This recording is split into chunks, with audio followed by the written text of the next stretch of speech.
Hi there, this is my 2-week update on my L5-S1 microdiscectomy. Things are going really well.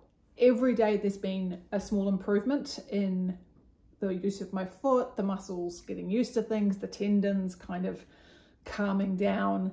It's kind of amazing, really, to me, modern medicine, the fact that I was in a lot of pain and I couldn't walk for 2 months. I have surgery and 2 weeks later I'm upward, I'm mobile, I'm able to walk. The limp, I don't have a limp anymore, that type of thing. Week 1, I had the waterproof bandage removed and my GP just sort of checked out the scar and made sure everything was fine. She was happy with everything.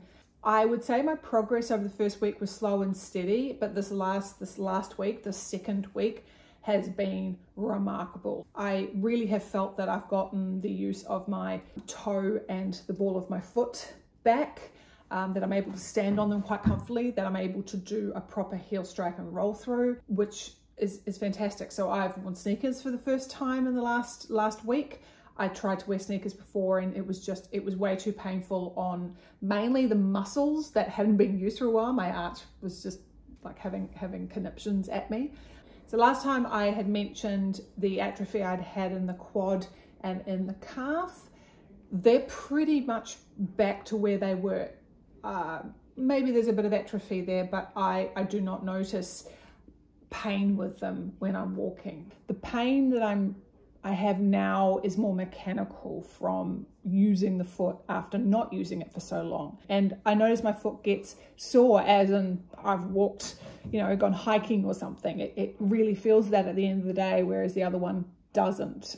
All the muscles in there are really complaining. The tendons are complaining, or the ligaments, I'm not sure which are which. They're having to learn how to work again. And so everything around that is struggling.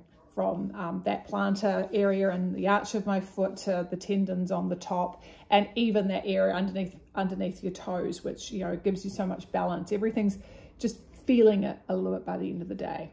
Seeing the surgeon midway through November, so that's another 4 weeks away, and I'm looking forward to finding out what kind of exercising I can do. I suspect some physio will be prescribed. Really interested to find out if I can do some Pilates or yoga and what's okay to do and what's not. I have a funny feeling that boat pose is out of the question, for instance. Everything's going well. I really couldn't recommend this more to anyone sort of considering it. The risks seem to be very minimal for the amount of quality of life you get back. And certainly in my case, I feel like I'm beginning to get my life back after not being able to do anything for sort of 2 months, especially after 2 years of COVID. So, but that's going to be it, I think, for the moment. So best of luck out there if you are considering getting a microdiscectomy, and hang on in there if you've just gotten it and you're not happy. You're like, oh, I've still got this and this and this. It's going to get better every day.